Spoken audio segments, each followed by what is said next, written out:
The 19th century brought unprecedented change to the Ottoman Empire, a state long challenged by military defeats, economic strain, and social unrest.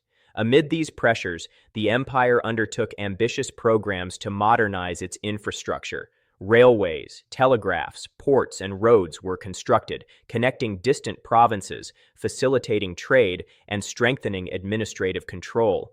These projects represented a bold attempt to integrate the empire's vast territories, improve efficiency, and stimulate economic growth. Yet, they came at a cost. Heavy reliance on foreign loans, particularly from European creditors, deepened the empire's financial dependence and created vulnerabilities that would have lasting consequences. Infrastructure development in the Ottoman Empire was driven by necessity as much as ambition.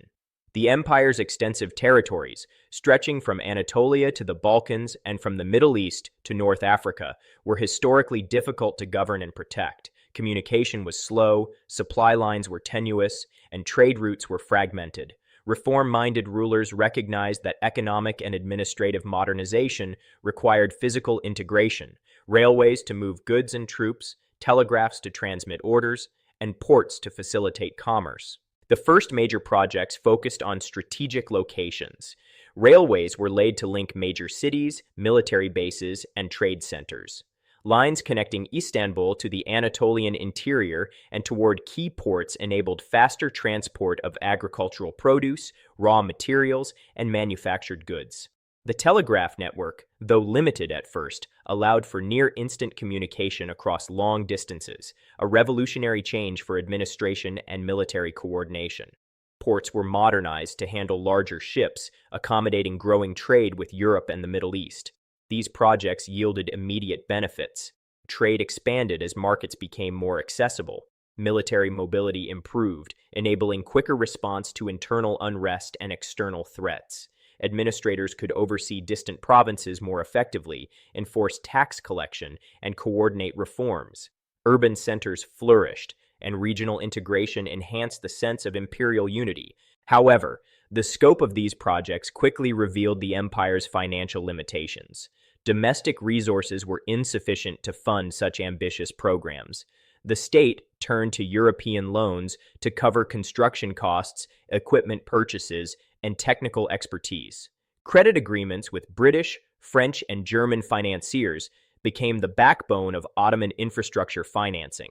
Reliance on foreign loans brought both technical knowledge and economic exposure. European engineers and companies introduced modern construction techniques, railway management practices, and telegraph technology. While these contributions accelerated development, they also increased foreign influence over Ottoman decision-making. Loan agreements often included clauses favoring creditor nations, such as preferential treatment for European contractors, revenue guarantees, or control over customs duties. In effect, financial dependence translated into partial loss of economic sovereignty. Debt servicing became a persistent challenge. Interest payments consumed a growing share of the treasury, limiting the government's ability to invest in other areas. When trade faltered or crop failures occurred, the empire struggled to meet its obligations, generating further vulnerability to European pressure. The financial burden reinforced internal tensions as citizens faced higher taxes and inflation, while infrastructure investments primarily benefited elite and urban populations. The social impact of infrastructure projects was complex. Railways and ports facilitated migration, urbanization, and economic opportunity, but also disrupted traditional economic patterns. Small-scale merchants, craftsmen, and local producers faced competition from imported goods and centralized markets. Rural communities experienced both opportunity and displacement. While the empire became physically more connected, the benefits were unevenly distributed, creating new sources of social tension. European influence extended beyond finance and construction. Advisors, engineers, and managers often dictated project priorities, ensuring that investments served both imperial and foreign interests. Strategic routes favored European trade networks and resource extraction, reinforcing patterns of dependency. Even as infrastructure strengthened internal control, it also exposed the empire to geopolitical pressure from creditor powers. Military modernization intersected with infrastructure development. Railways allowed rapid troop deployment, ports facilitated naval expansion, and telegraphs improved command efficiency. Modernization was designed not only to stimulate trade, but also to reinforce state authority in the face of internal rebellions and external threats. Yet, the reliance on European technology and expertise mirrored the broader vulnerability created by financial dependence. By the late 19th century, the Ottoman Empire faced a paradox. It had achieved an unprecedented level of connectivity and modern capability, yet remained deeply constrained by debt. Infrastructure projects symbolized progress, state ambition, and modernization, but they also underscored the limits of sovereignty under financial dependence.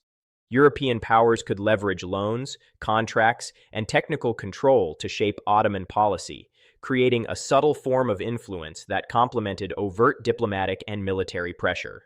The legacy of Ottoman infrastructure and debt is both positive and cautionary. Railways, telegraphs, and ports laid the foundation for a modern economy, improved communication, and enhanced state administration. These investments contributed to a more integrated empire, capable of coordinating trade, taxation, and defense over vast distances. Yet the accompanying debt, dependence on foreign expertise, and uneven social impact reveal the costs of rapid modernization without sufficient domestic resources or institutional capacity. Historians often highlight the dual nature of this transformation. Infrastructure was not merely technical, it was political and economic. Railways and telegraphs linked more than cities. They linked the empire to Europe, for better and worse. The expansion of ports and trade connected Ottoman markets to global networks, accelerating commerce but also increasing vulnerability to foreign economic pressure. Modernization and dependency became inseparable, illustrating the complexity of reform in an empire under stress. The experience of the Ottoman Empire offers lessons for any state attempting rapid modernization in an era of international competition. Investment in infrastructure can generate growth, strengthen control, and stimulate integration. But funding through external loans carries risk. It may provide immediate capacity, but also introduces dependency, interest obligations, and leverage for foreign powers. Equally important, the social distribution of benefits matters. Projects that enrich elites while imposing burdens on ordinary people can create internal tensions, limiting long-term success. By the early 20th century, these lessons remained evident. The Ottoman Empire's network of railways, ports, and telegraphs stood as a testament to ambition and modernization. Yet financial strain and foreign influence continued to constrain policy, illustrating the paradox of progress achieved under debt. Infrastructural achievements provided tools for administration, trade, and defense, but they could not fully offset structural weaknesses, social divisions, and international pressures. In conclusion, the Ottoman experience demonstrates the intertwined nature of development and dependency. Infrastructure brought opportunity, efficiency, and modernization. Debt brought exposure, obligation, and vulnerability. Together, they shaped the empire's late-stage trajectory, highlighting both the promise and perils of ambitious reform under conditions of financial constraint. Railways and telegraphs connected the empire like never before, but they also reminded its leaders and citizens that progress can come at a high cost, especially when foreign influence accompanies financial assistance.